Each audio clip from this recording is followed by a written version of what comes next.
Hi everyone, this is Dr. Meyer from Stephen F. Austin State University.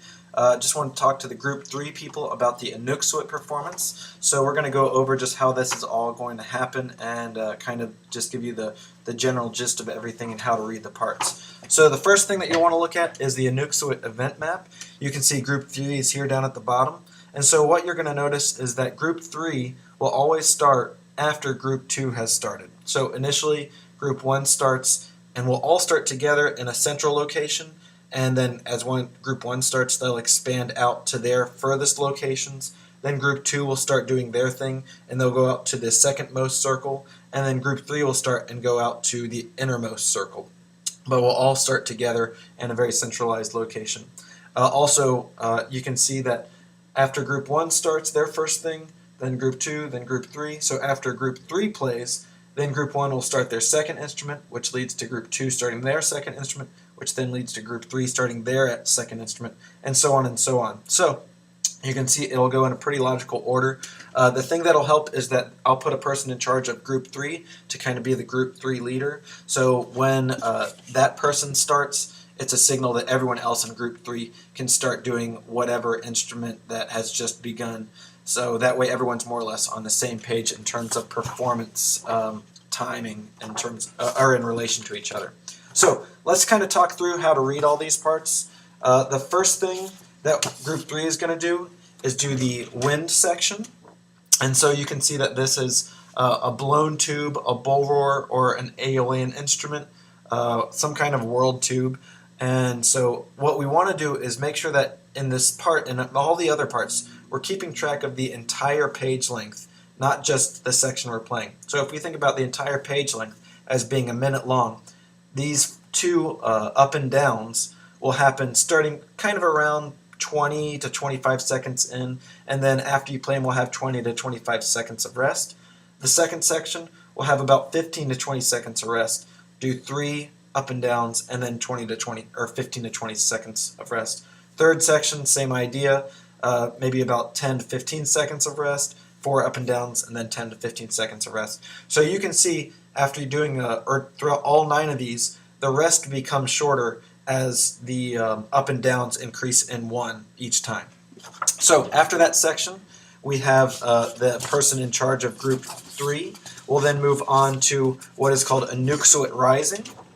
And that will be something that looks maybe like this. It may look completely different. It'll be something that says pyramid. It may say stacks. It may say double window. It may say window. But that is your Inuksuit part. And so what we're going to do in the second section is do what we call Inuksuit Rising. So we want to start from the bottom up and play, and this will be done with cymbals and tam-tams. And you can look at videos of how people have mounted those up in different ways. A lot of people will actually make a rope and then have cymbals sitting on like a knot on the rope so that they can put 4 to 5 cymbals that hang from one single rope that then hangs down either from a cymbal stand or some kind of long bar between 2 cymbal stands. So in the first section, you're going to keep track, so about 10 seconds of rest, and then you're going to keep time and play. Like in this one, you can see it's a tied half note. So 1, 2, 3, 4, 1, 2, 3, 1, 2, 3. All right, and then for the second section, we have a little bit longer space of rest, but then we're going to play the first line and the second line together.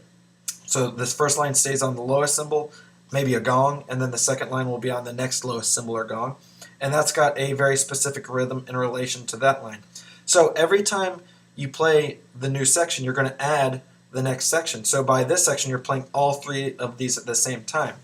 Now, these rhythms get rather difficult, so what I'd recommend is spend some time and either take a ruler and mark lines down the page that will help you keep track of where the bars are, or you can also graph it and use different colors for each of the cymbal lines, which I find very helpful when really trying to understand how these rhythms relate to each other.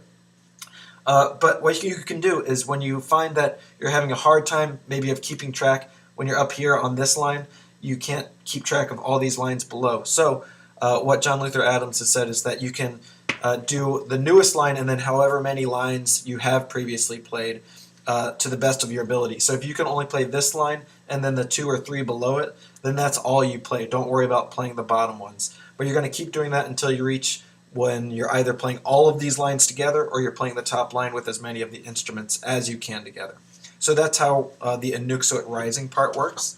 Then you're going to move on to the waves part, and that is played on a rolling suspended cymbal and tam-tam.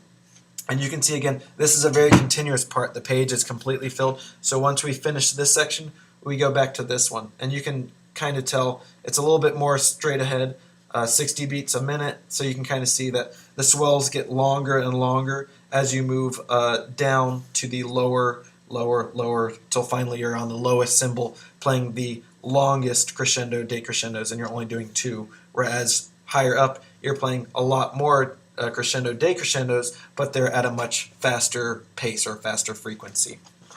Then we do the Inuksuit falling section.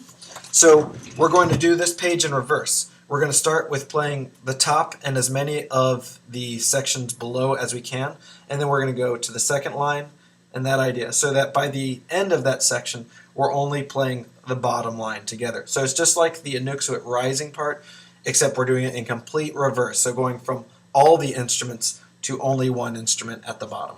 All right, and then finally we do the bird songs, and that will be done at the station as well. And so I should have mentioned we do the initial part, which is the wind section, starting together, and then we go out to our stations where your cymbal stacks or your cymbals and your glockenspiels will be located at, and then you'll play the rest of the section starting with the Inuksuit rising from there to the end at your station. And I'll have a map that has where everyone's located in the performance space on the day of the rehearsal and performance. The last thing you're going to do is the birdsong sections, and this is generally done on orchestral bells. A couple parts are for crotales, but just make sure you know what you're playing on when you get your part. It should be set in the top left corner. And so with these, you want to play these in time. These are meant to be just played as a single unit. So ba-da-da-da-da-da. You don't play it over and over unless it calls you to play it a certain amount of times. It may have something like 7x, so if this had 7x over it, you'd play the 7 times in tempo. Ba-da-da-da-da-da, ba-da-da-da-da-da, ba-da-da-da-da-da. A lot of the times, a lot of the rhythms that are repeated are things that have things like flams, and so it'll say 7 times of the flam, so bling, bling, bling, bling, bling, ding, bling, or however many 7 is. I don't know if I just sang 7. So, but again, just like with all the other pages, we want to keep track of where we are in terms of the page length. So, ba-da-da-da-da-da, and then about 10 to 15 seconds of rest. Next thing, bum bum bum bum ba da da dum. 10 to 15 seconds, and then the next one.